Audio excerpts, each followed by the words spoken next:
House will come to order. Mr. Speaker. I recognize the member from Blue Earth, Representative Considine. For what purpose do you rise? Point of personal privilege, Mr. Speaker. State your point of personal privilege. Why, thank you, Mr. Speaker. I have a little good news that I wanted to share with the body. The young man whose picture you saw yesterday in the neck brace is out of the neck brace. It is just a sprained neck. The other 3 guys, though, are still not back at work. Thank you. Calendar for the day. First bill on the calendar for the day is Senate File 359.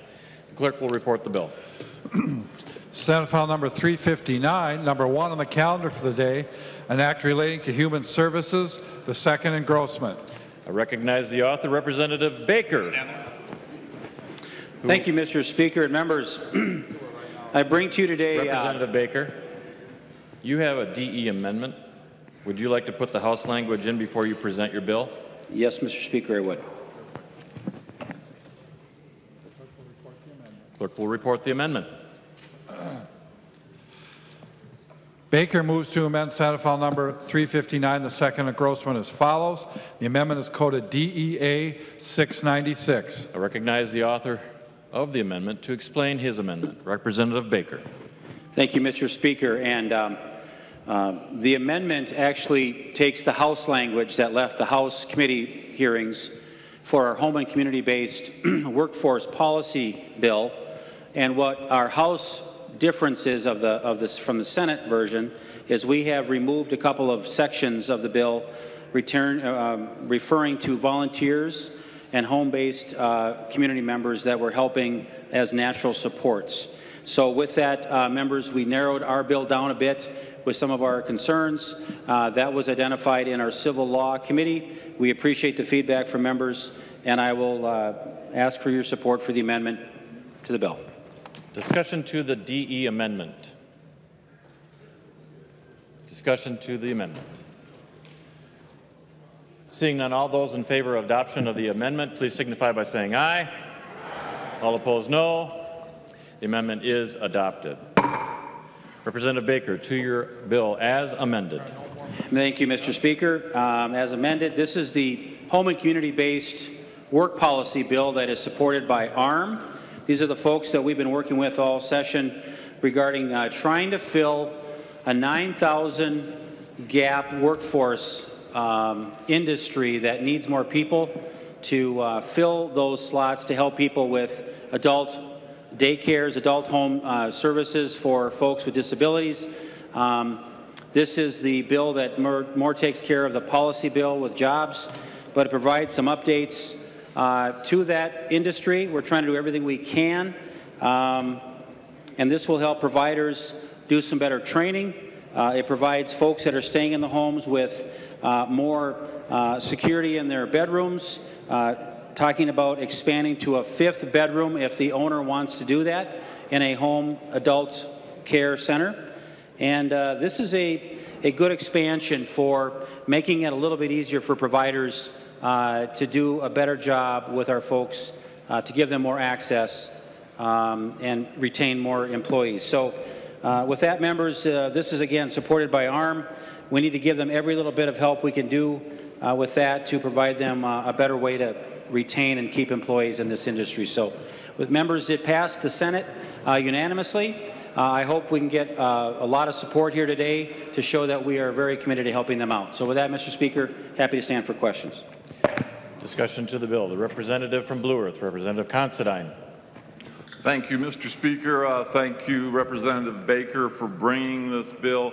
There are some good policy provisions. I am a co-author, but there is one thing the bill doesn't do, which is put any money into the pockets of the home health aides. We still need to address that. But this bill is a step in the right direction, and I am happy to support it. There are no further amendments at the desk. The clerk will give the bill its third reading. Third reading, Senate File number 359, as amended. Third reading. Further discussion to the bill. Member from Olmsted, Representative Liebling. Thank you, Mr. Speaker and members. Well, members, earlier in the session in committee, a couple of times I offered amendments to bills having to do with home and community-based services that related to making sure that we have accountability for the billions of dollars that we're spending in this area. And I didn't file an amendment to this bill, but we had an OLA report that we got back during this session, and the Office of Legislative Auditor told us that we needed to get some more reporting from the agencies that provide this service so that we can better understand where the money is going. And let me just say that I think that Minnesotans are very proud of the services that we provide to people with disabilities in this state. There are many areas of need. We know that very clearly, that we are not able to meet a lot of the needs that are out there. But one of the things the auditor told us is that of the $2.8 billion a year that we are spending in this area, that we need more reporting.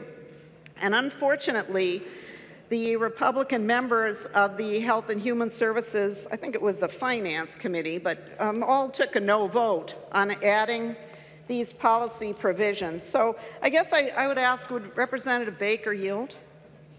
He will yield. Representative Liebling. Thank you, Mr. Speaker. Representative Baker, and I don't have a problem with the bill that's before us. I certainly do intend to support it, but I am really disappointed that what we don't have is a requirement that these home and community-based service providers submit data to the commissioner on things like the wages of their workers, how many hours they're actually working, benefits paid, amount of overtime, vacancy rates, things like that, so that we could actually understand with real data how bad the problem is. I know we all keep talking about all these vacancies, and Lord knows we're hearing from our constituents. I believe it. I have no doubt that we have serious shortages in this area and that we need to do something about it. But could you please tell us your position? Are you in agreement with me that we should have these providers report to DHS this kind of granular data, at least on a regular, say, annual basis like this is required in this language that I had put before the committee, so that we can get our arms around this in the future? Representative Baker. Thank you, Mr. Speaker and Representative Liebling. No, I do not agree that we should create more paperwork and more regulations for an industry that is already swamped in this kind of fashion until we can provide them the necessary funding that they need. And we are still trying to figure out how to balance that out, because as an employer myself, Candiota County has one of the largest per capita concentration of these adult homes in the state. And I've talked and visited with many of the owners and went through the homes, and the one thing they continually asks me is just, please don't make our jobs any harder. I know from talking to their employees as well, their pay is a real issue, and more information is always a good thing.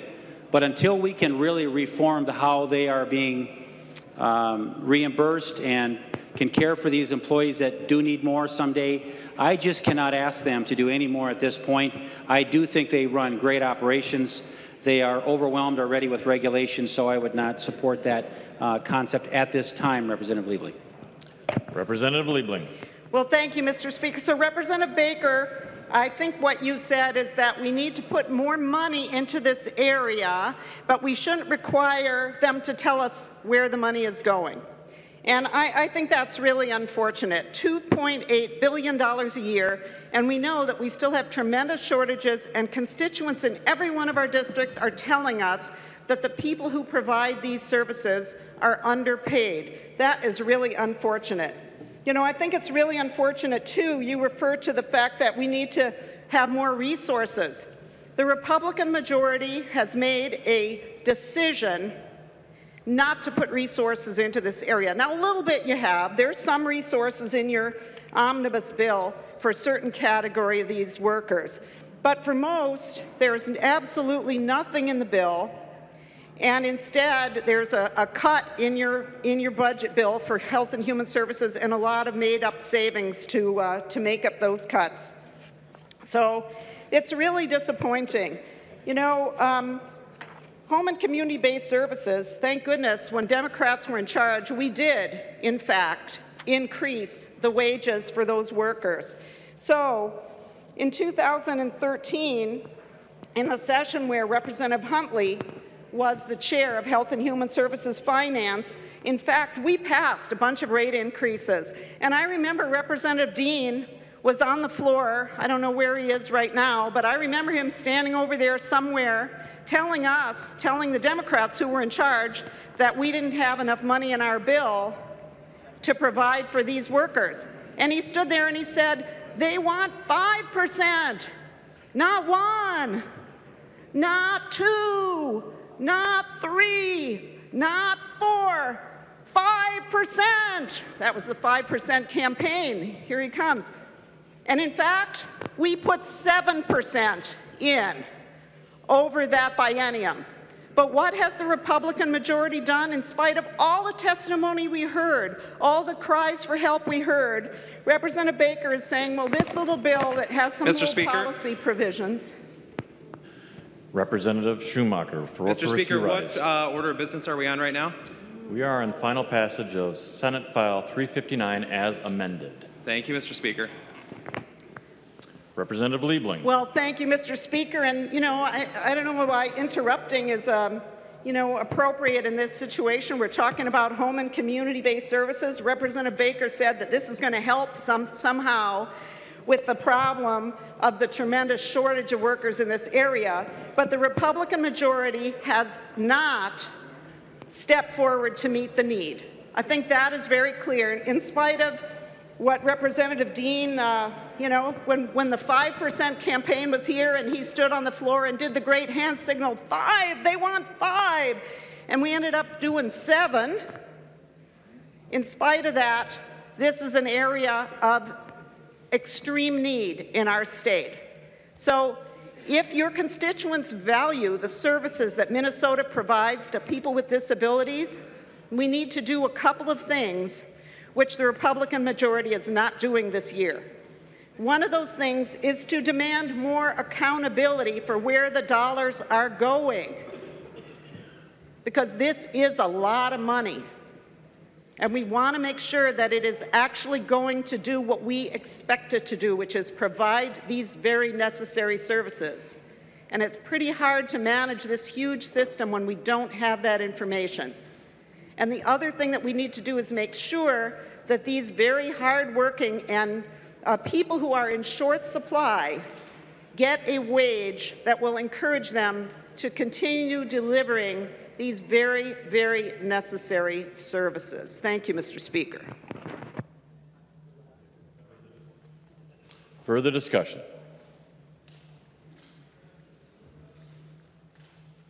Seeing none, the clerk will take the roll on the bill.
Clerk will close the roll.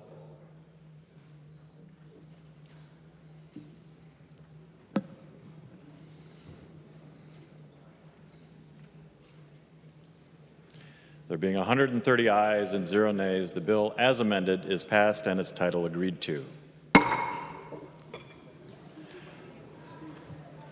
The member from Hennepin, Representative Flanagan, for what purpose do you rise? Point of personal privilege. State your point of personal privilege. Thank you, Mr. Speaker. I just wanted to take a moment to acknowledge the University of Minnesota women's Gophers softball team. Yeah, you can clap. So as you may know, they have had the most successful record of any other Gopher team with a record of 54-3. And today the governor has declared it University of Minnesota Softball Day in the state of Minnesota. And I just wanted to, have a little bit of a dig and say I'm a little disappointed. The Gophers are ranked #1 in the country, but were inexplicably unseeded from the NCAA tournament. What? I know. Boo. And that started today. And they are currently, last time I checked, they're the bottom of the second, and it's 5-0. So let's just give a little bit of love to the women's Gopher softball team.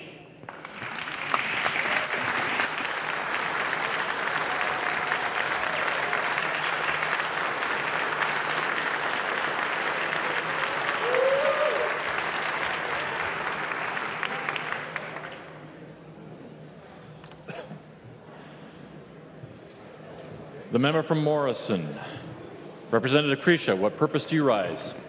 Thank you, Mr. Speaker. I rise for a point of personal privilege. State your point of personal privilege.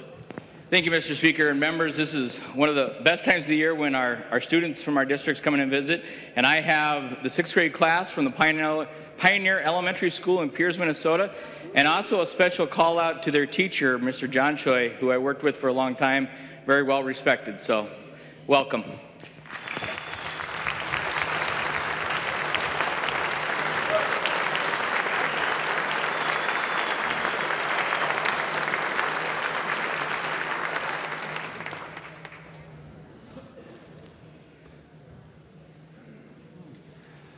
The next bill on the calendar for the day is Senate File 1564. The clerk will report the bill. Senate File number 1564, number 2 on the calendar for the day, an act relating to transportation. I call upon the author of the bill, Representative Johnson, to introduce his bill. Mr. Speaker, members, Senate File 1564 is to designate a section of Trunk Highway 65 in memory of Chip A. Imker. On Tuesday, May 24th, 2011, was just like any other day in the city of Cambridge. Around 6 o'clock p.m., the fire pagers went off as a reminder of the training for the fire department that day. But this training would change the lives of the Imker family and for the Cambridge Fire Department and the entire community of Cambridge. During the training, Chip, being a person that always wanted to be his best, decided to do one last training exercise of high-level rescue. To this day, we still do not know exactly what happened or what went wrong, but something happened, and Chip fell from about 6 feet, landing on his head, and those injuries took his life. Although Chip was only a member of the Cambridge Fire Department for a year and a half, he was dedicated and a respected volunteer for the fire department, getting certified not only in Firefighter 1, Firefighter 2, and as a trained first responder in that 18 months. And if those of you that are involved in the fire service, you know that that's just quite a remarkable feat to be able to do all that in that short period of time. Chip was a wonderful person. He was a beloved father, son, brother, partner, soldier, private business owner, firefighter, and also a coach. He thoroughly enjoyed serving his community. Chip's family was also very important to him. He was survived by his spouse, Kristen, and his 2 sons, Hayden and Connor, who I believe were ages 6 and 8 at the time of this tragic incident. Chip lived each day to the fullest. He was courageous, outgoing, He enjoyed hunting, four-wheeling, snowmobiling, and driving mud trucks with his two boys. Earlier this year, I talked to his spouse, Kristen, and his two sons about doing this memorial for Chip. And the excitement in the eyes of his two wonderful children, who are now old enough to understand the sacrifice their father made to the service of his community, to protect his country, shows that this is the time for the community to recognize Chip in this way. I now ask for your vote in support of the community of Cambridge to honor firefighter Chip Imker by making Trunk Highway 65 in Cambridge Fire District Chip A. Imker Memorial Highway. Thank you. There are no amendments at the desk. The clerk will give the bill its third reading. Third reading, Senate File Number 1564. Third reading. Discussion to the bill. Seeing none, the clerk will take the roll on the bill.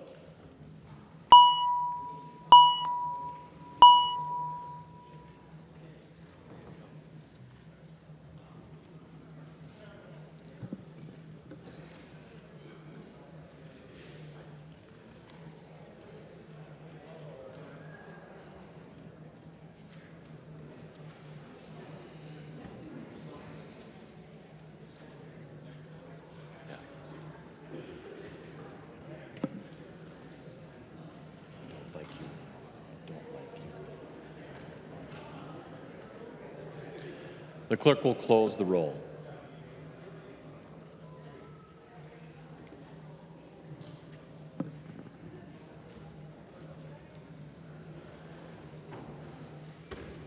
There being 129 ayes and 0 nays, the bill is passed and its title agreed to.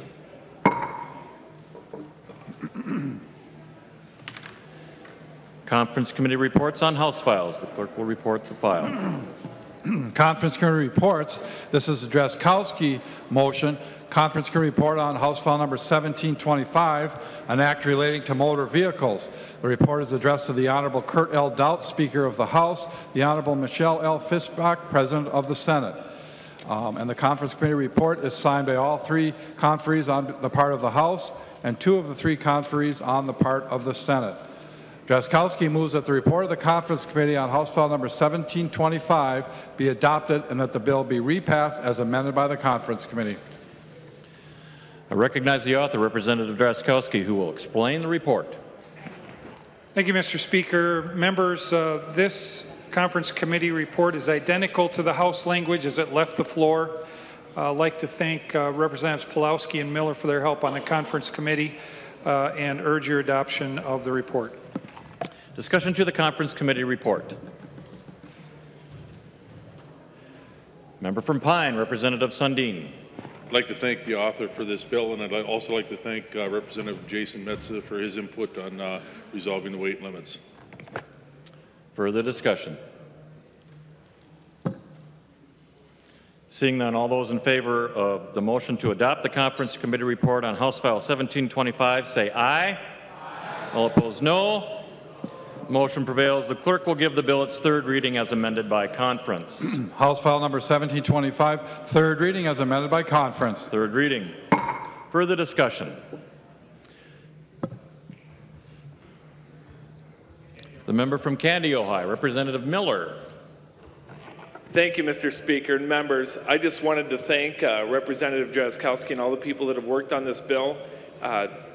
Dairy is really growing once again in Minnesota, and I can tell you that's a very good thing for rural Minnesota. It has many levels of growth in our industry and creates many jobs.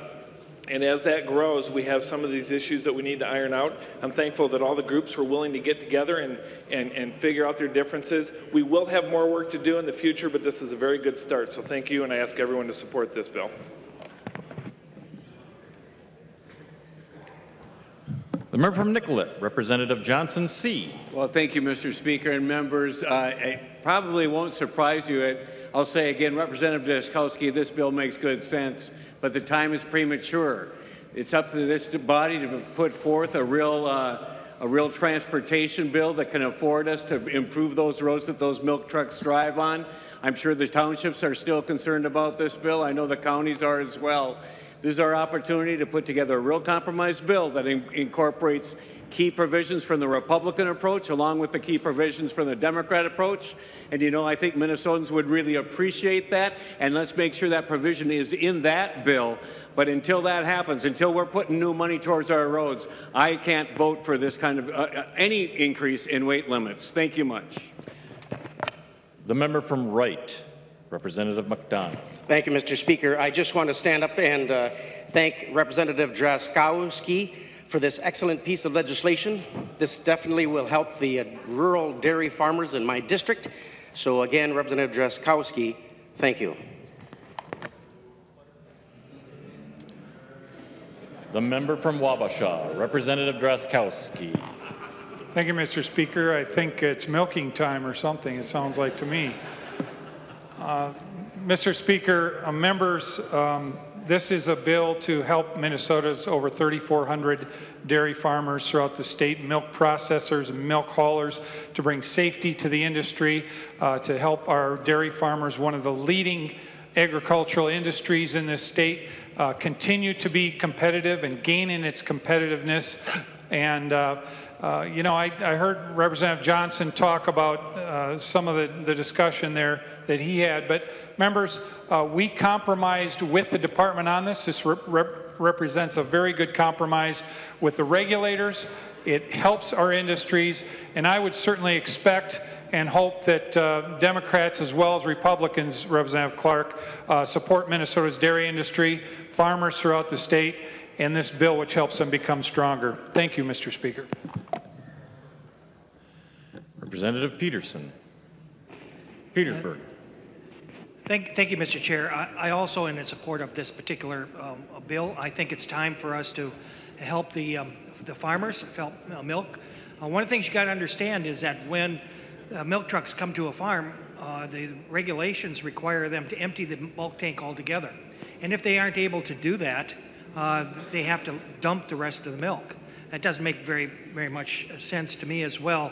And the thing that we keep remembering is that we already have this ability to go overweight by 10% in both the logging industry as well as the agricultural industry. And up to this point, we haven't had any complaints from the fact that that is deteriorating the roads in these townships as well. So I think it's appropriate for us to continue the process and allow this to really move forward. The member from Lyon, Representative Swedzinski. Thank you, Mr. Speaker. Just want to remind the body that milk makes ice cream. The member from Carver, Representative Nash. Thank you, Mr. Speaker and members. I do have a lot of dairy providers, producers in my district. They're all in favor of this, but there is a point at which I believe this debate becomes utterly ridiculous.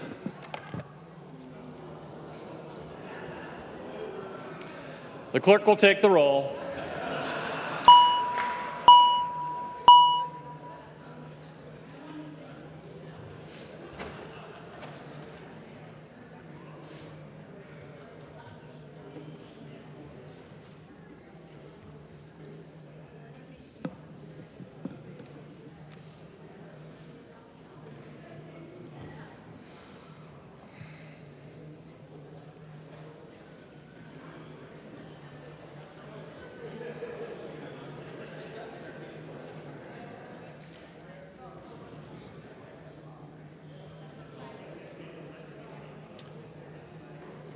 Clerk will close the roll.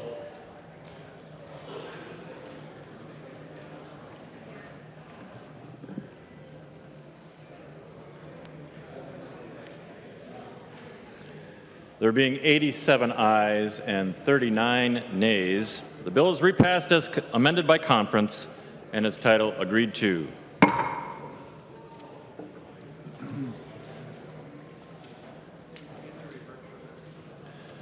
Without objection, we will revert to messages from the Senate. Message from the Senate. This is the Scott motion. Mr. Speaker, I hereby announce the passage by the Senate of the following House file, herewith returned as amended by the Senate, in which amendments to concurrence of the House is respectfully requested. House File Number 179, an act relating to public safety.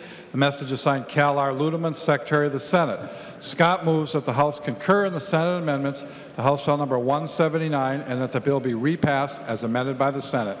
I recognize the author, Representative Scott, who will explain the Senate amendments. Thank you, Mr. Chair. That is my motion, is to concur. The Senate did add a couple of amendments. The first one I'll speak to, and the second one I'll allow Representative Cornish to speak to. It concerns the DWI task force recommendations.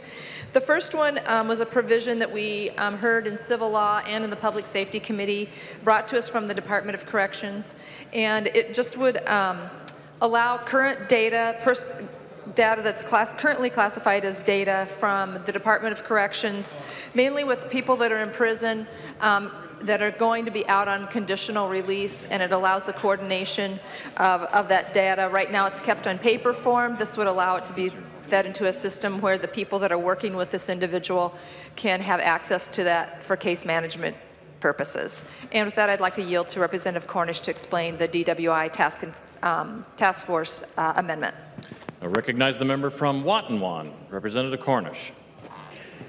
Mr. Speaker and members, first of all, I'd like to thank Representative Scott for allowing this amendment to go on. As the DWI task force periodically comes up with recommendations for the legislature for the construction of and modification of DWI laws, and this year they came up with the recommendations. The main one was to correct not correct, but to modify the regulations or statutes to meet this new Supreme Court ruling requiring a blood test for a DWI.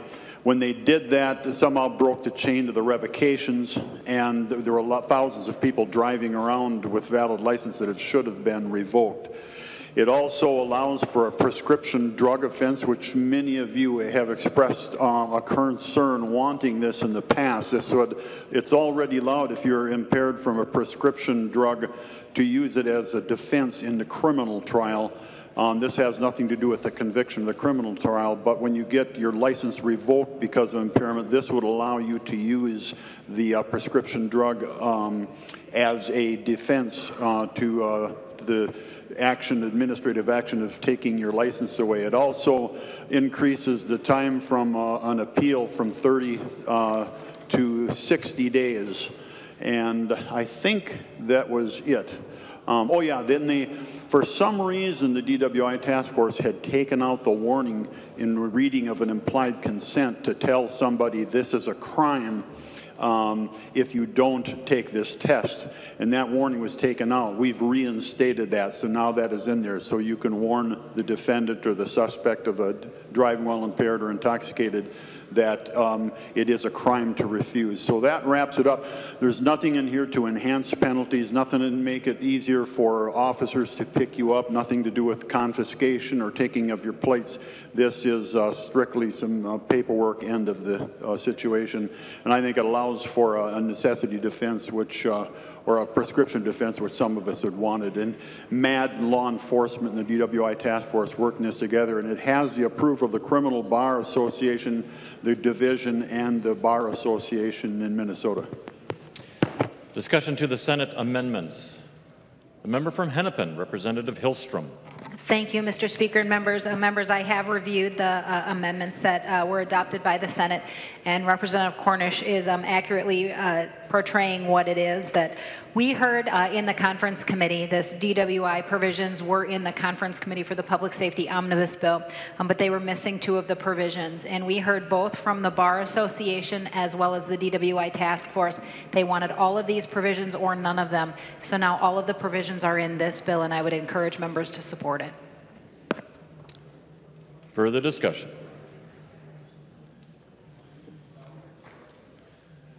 Member from Ramsey, Representative Lush. Thank you, Mr. Speaker. Would Representative Cornish yield to a question?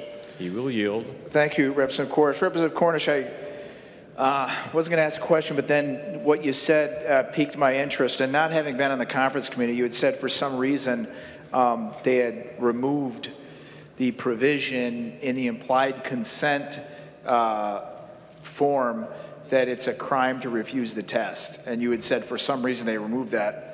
Well, that was based on a United States Supreme Court case that was, I guess, pretty prominent over the course of the past couple of years, where Minnesota lost on the blood side of things, and then the breath and urine had been pending for a while. So that's my understanding why they had taken it out. So not having been a part of the conference committee, well, maybe, I don't know, maybe Representative Hillstrom could address that as to, at this point, why it got inserted based on that case law, just so that I understand it. The member from Maybe if Representative Hillstrom, if she knows, she can answer the question. Thank you, Mr. Speaker. Are you asking the member to yield? I am, Mr. Speaker. She will yield. The member from Hennepin, Representative Hillstrom. Thank you, Mr. Speaker and members. Representative Lesh, one of the challenges with the case law that the Supreme Court ruled is that it was no longer a crime. You couldn't take someone's blood through the implied consent. And under Minnesota law, the way it was, if this does not become law, the only way to force someone to take blood would be to get a search warrant. And you could still refuse. And we don't want law enforcement officers to be pinning people down and drawing blood forcibly. So we want the language in here to say there's a search warrant to take blood, but we don't want them to forcibly take it. We want them to have the ability to charge them with the same crime of refusal instead of pinning people down and drawing blood. So that's why the refusal language is back in here to say it's a crime if you refuse to allow to comply with a search warrant.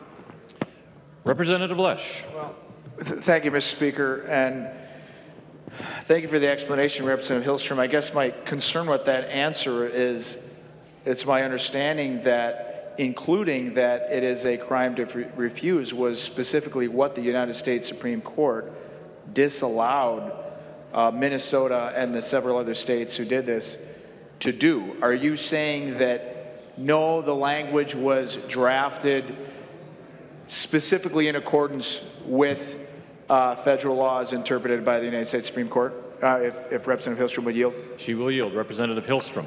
Thank you, Mr. Speaker and Representative Lesh. It's about refusal to comply with the search warrant now, not refusal to comply with the implied consent. And again, this was vetted through the DWI task force. It was vetted through both the defense bar as well as prosecutors as well, and they all agree this is the right language. Further discussion on the motion to concur.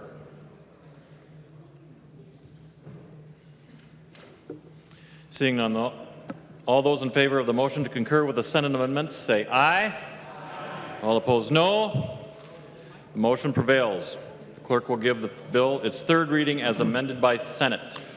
Third reading, House File Number 179, as amended by the Senate. Third reading. Further discussion. Seeing none, the clerk will take the roll on the bill.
Clerk will close the roll.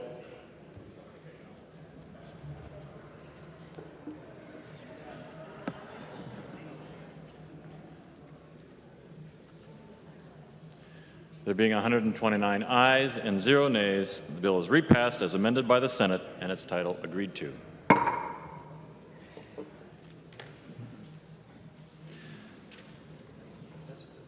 Messages from the Senate.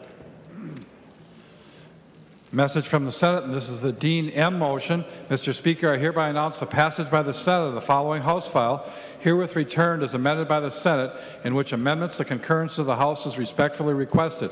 House File Number 959, an act relating to health licensing. The message is signed Cal R. Ludeman, Secretary of the Senate. Dean M. moves that the House concur in the Senate amendments to House File Number 959 and that the bill be repassed as amended by the Senate. I recognize the author, Representative Dean M., who will explain the Senate amendments.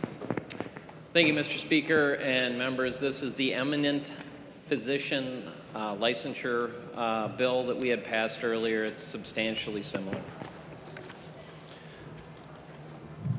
Discussion to the Senate amendments.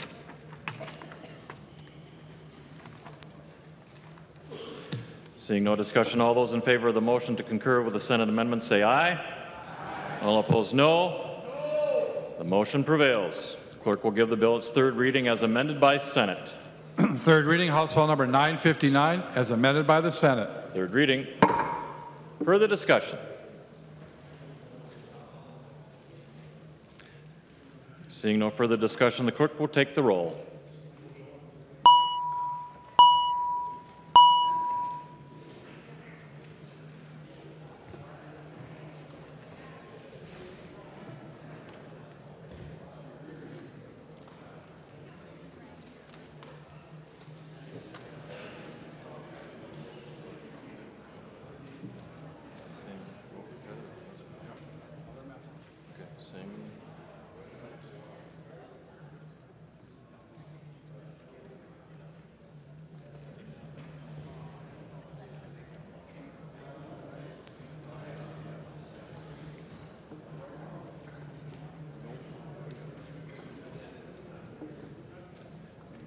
Clerk will close the roll.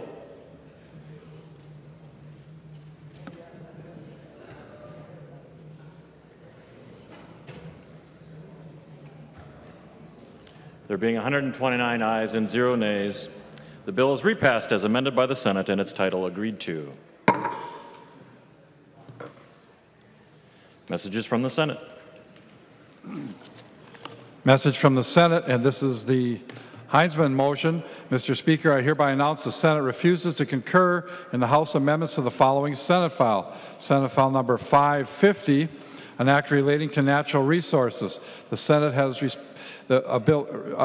respectfully requested a conference committee be appointed thereon. The Senate has appointed as such committee Senators Westrom, Ingebrigtsen, Diedzik.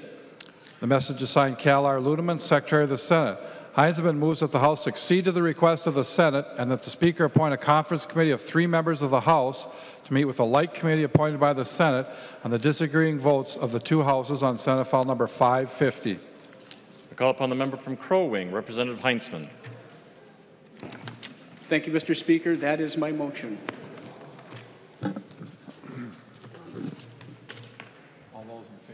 All those in favor signify by saying aye. All opposed, no. Motion prevails. Message from the Senate. Mr. Speaker, I hereby announce the passage by the Senate of the following Senate file herewith transmitted. Senate File Number 1652. The message is signed Cal R. Ludeman, Secretary of the Senate.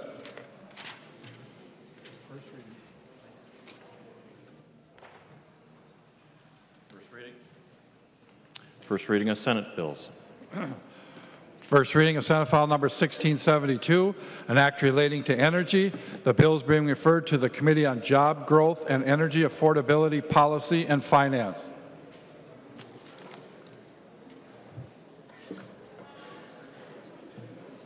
Announcements by the Speaker. Announcements by the Speaker. The Speaker announces the appointment of the following members of the House to a conference committee on Senate File Number 550. Heinzman, Lewick, and Johnson C. Without objection, so ordered. Motions and resolutions.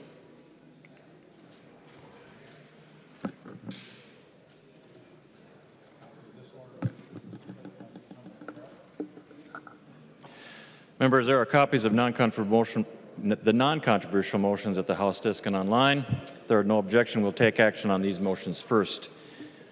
Hearing no objections, the motions prevail.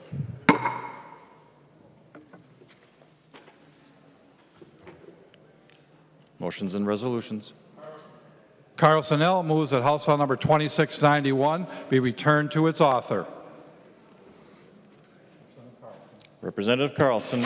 Mr. Speaker, this is a bill that had a drafting error, and at this late stage, we'll just reintroduce it probably next year. All those in favor say aye. Aye. All opposed, no. Motion prevails. Member from Dakota, Representative Garofalo. Thank you, Mr. Speaker. Members, I would move a recess to the call of the chair. Representative Garofalo moves a recess to the call of the chair. All those in favor signify by saying aye. All opposed, no. Representative Hortman.